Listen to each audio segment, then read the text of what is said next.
Om Amriteswariyai Namaha. My prostrations at Amma's sacred lotus feet and my namaskarams, love and greetings to all of Amma's children. COVID-19, the infectious coronavirus disease, is wiping out the lives of thousands of people across the world.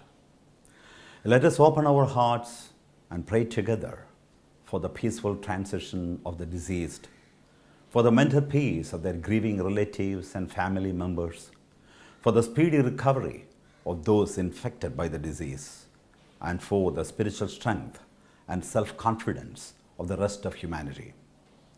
Let us also bow down to the selfless health workers all over the world for their dedicated services. This deadly virus has now afflicted nearly 1.5 million people in 211 countries around the world. It has taken the precious lives of more than 82,000 people. Yet, there seems to be no end to this pandemic. Our world is going through a critical phase. People are gripped by intense fear and anxiety. All over the world, people are probably thinking the same thing. Is the world going to end? Is death knocking at our door? Will I be infected? What is in store for me? Will I lose my job? What if I lose all my savings? Terrifying thoughts such as these can petrify us. But while such fears are understandable, we must not allow ourselves to be overpowered by them.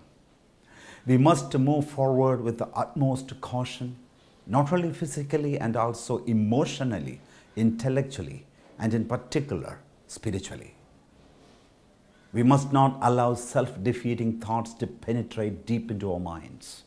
If they do, we can fall prey to depression and mental illness. Hence, let us prepare ourselves by being alert and attentive. How can we spend our time during this lockdown period in a productive and creative manner? 1. Don't think unnecessarily. Do not allow unhealthy and damaging thoughts to gush into and occupy the mind. In this situation, logic and intellect are less important than faith, which should be given the upper hand. By faith, I mean faith in ourselves, faith in the power of God, faith in the law of nature, the universe, and faith in the law and order of our government and administration and in their instructions. 2.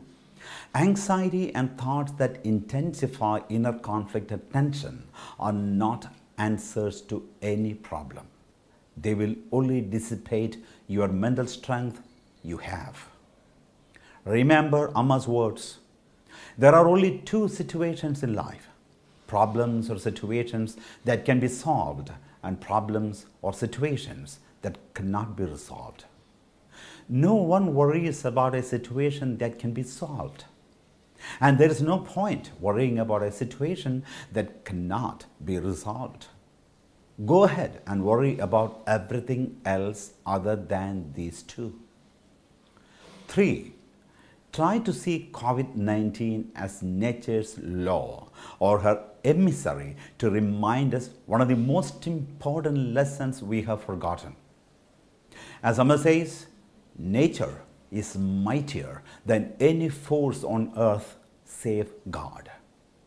If we declare war against her, our defeat is as good as guaranteed. Hence, let us bow down reverentially and worshipfully before that power. Let us accept defeat and surrender to that power. The tools we need to practice are self-surrender, meditation, chanting of the Guru Mantra, singing divine names, prayers, yoga, eating sattvic food, etc. A spiritual life based on these practices will boost our self-confidence, mental strength, and peace. 4. Consider this period as an occasion to spend quality time with family. Spend these days learning the lessons of genuine love and compassion and try to understand each other's likes and dislikes. Viewed from this perspective, we will see that this situation is not a curse, but a blessing to turn inward, introspect, to evaluate our thoughts and actions, thereby fostering greater awareness about the purpose of life, our surroundings, nature, natural forces, the power beyond, our fellow humans and other living beings. As Amma says, we are not isolated islands, but links of a chain, the universal chain. Whether we know it or not, all our actions impact others. Therefore, creating a change within ourselves is more important than trying to change others. Once we change, others will automatically change in our presence. Always remember this. 5. Those who have a taste for or talent in the various arts, literature, reading or cooking can spend these days further exploring their inner potential. Businessmen can think of innovative ideas to enhance the competitive edge of their businesses or even extend their entrepreneurial skills to other fields. These are precious moments to polish and refine our talents through constant practice and contemplation. 6. Please refrain from watching violent or emotionally loaded third-rate movies, soaps, and television programs. Do not engage in violent video games. Do not waste your time reading shallow and non-authoritative books. They will not help you in any way. Rather, they will only stimulate your emotions. Instead, read the scriptures, Amma's books, books on the life and teachings of great spiritual masters, or books that will strengthen your morale and inspire and stimulate your inner potential.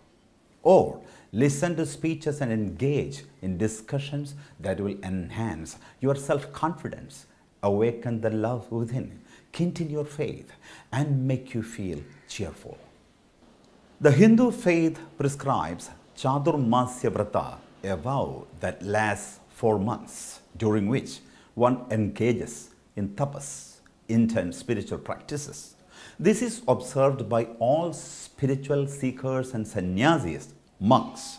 It begins in June, July and ends in October, November.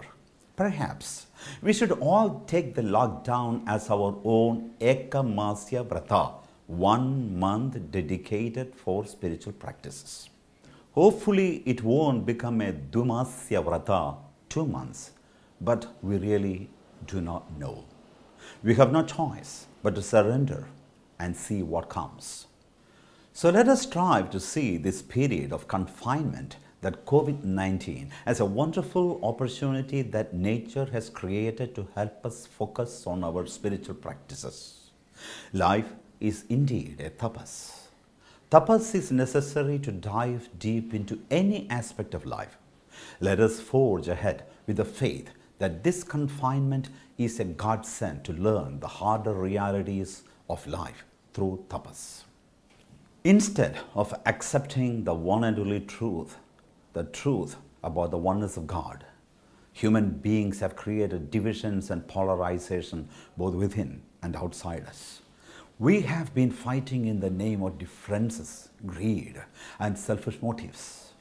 Let us see this opportunity as a classroom where God has brought us all together in that hope that we, His or her children, can learn the lessons of love, unity, and selflessness through tapas.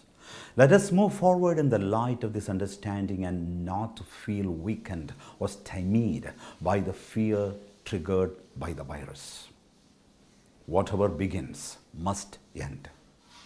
The coronavirus disease also began somewhere. Hence, it must come to an end someday when no accurate answer can be given. We can only wait patiently with love and hope. We can only pray and meditate.